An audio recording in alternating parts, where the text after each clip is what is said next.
Hola amigos. Mi trabajo último es terminado.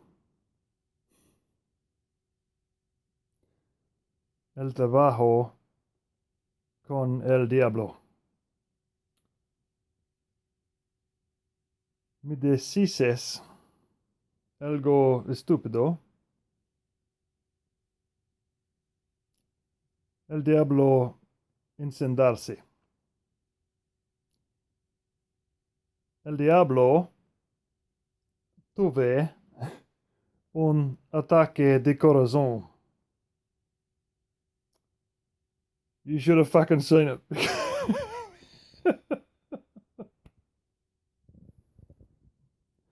¿Por qué me dices algo estúpido?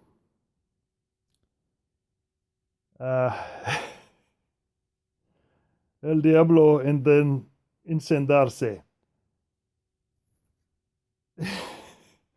It was a reaction like I haven't seen in many years. Mi pensar, el novia es muerto, was probably that bad. Anyway, mi trabajo último es terminado. Así es. Yeah. So,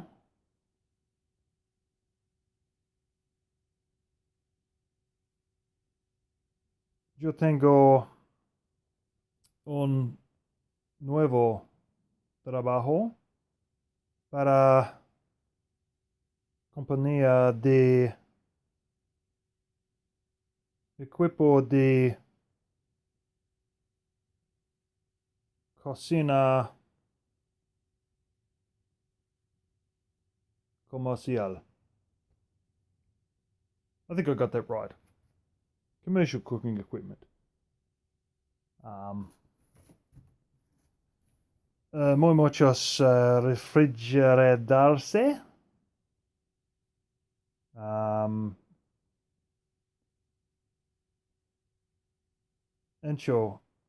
Enchine, for the most part. Máquinas de café hecho en Italia. But all the rest of it's Chinese, pretty much. There's a fucking lot of fridges and freezers. When you start looking, like that's the majority of the stuff, but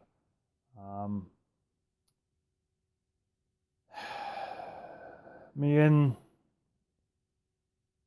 el compañía el Camen, or el Camen de compañía, not surprisingly.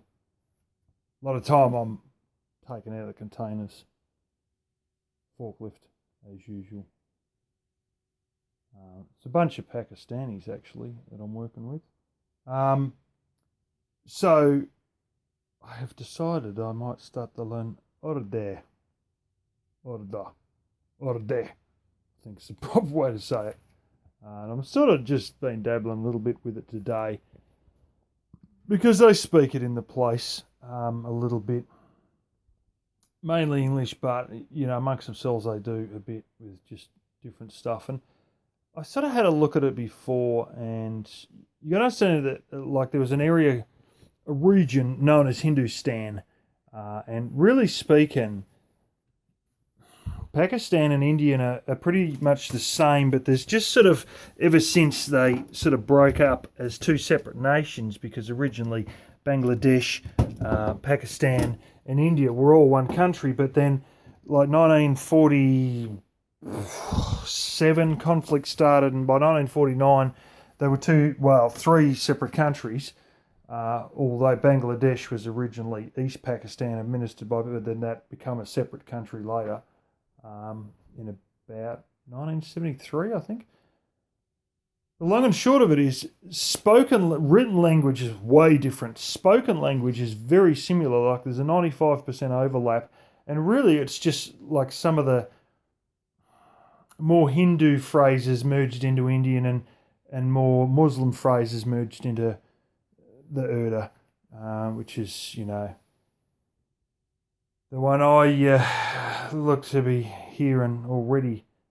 So I'm going to have a go at that as my fourth language that I'm going to try to master fairly well. And I'm starting to understand parts of it already because it's actually structurally like you can just about write a chart like I've got up here, of all the stuff. This is a bit of the verb changes, and well, these are the verb.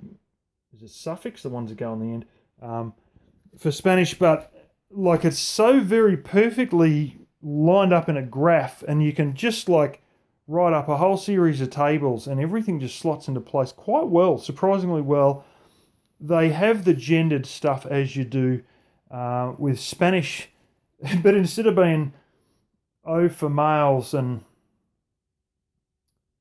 A for females, I think it's E for male and I for female.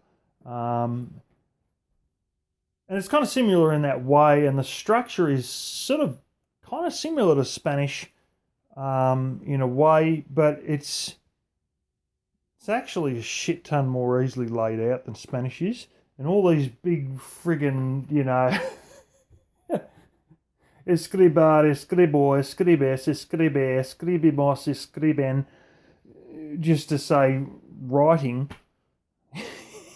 for all your big giant verb conjugations. I don't think they've got all that shit.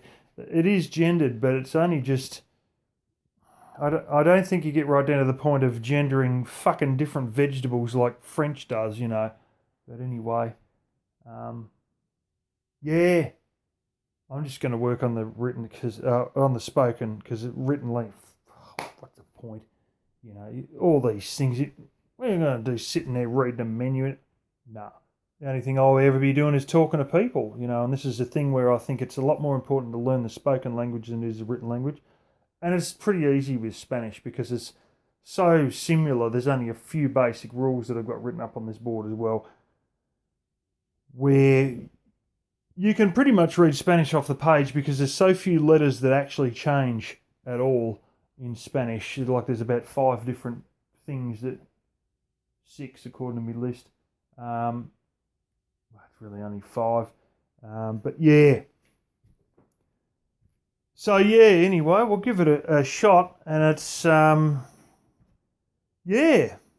have people to actually practice on the daily, so I might be pretty good at a fourth one. As you can see, the Spanish isn't coming along too bad. Still takes me a bit. I've got to practice more, to be quite honest. But, I can get the message through, and like if I slow things down or people say things slower or play things, I can watch some things off Spanish TV, South American TV. I understand what they're saying. A little bit quick for me, but I can get to the point. And if I play it back twice, I know what they're saying. I even listen to stupid songs now, and I can pick out what they're saying in songs and that. So let me tell you, if you only ever spoke one language, it's fucking strange speaking other languages, especially when your brain... I get this thing where my brain drops into a mode of another language. And I've had this a few times where I was learning Spanish, and you're expecting Spanish and you want to, and you go, right, they're going to say something in Spanish and they say it in English, and it's like, blah, blah, blah. It's like they just said it in fucking German or something, and it's like, blah. Your brain's not expecting the English, and when you get it, it just sounds like complete gobbledygook because you're in Spanish mode. So I'm trying to get into the ability to switch between the two without a problem. Because you sort of got to be able to do it, but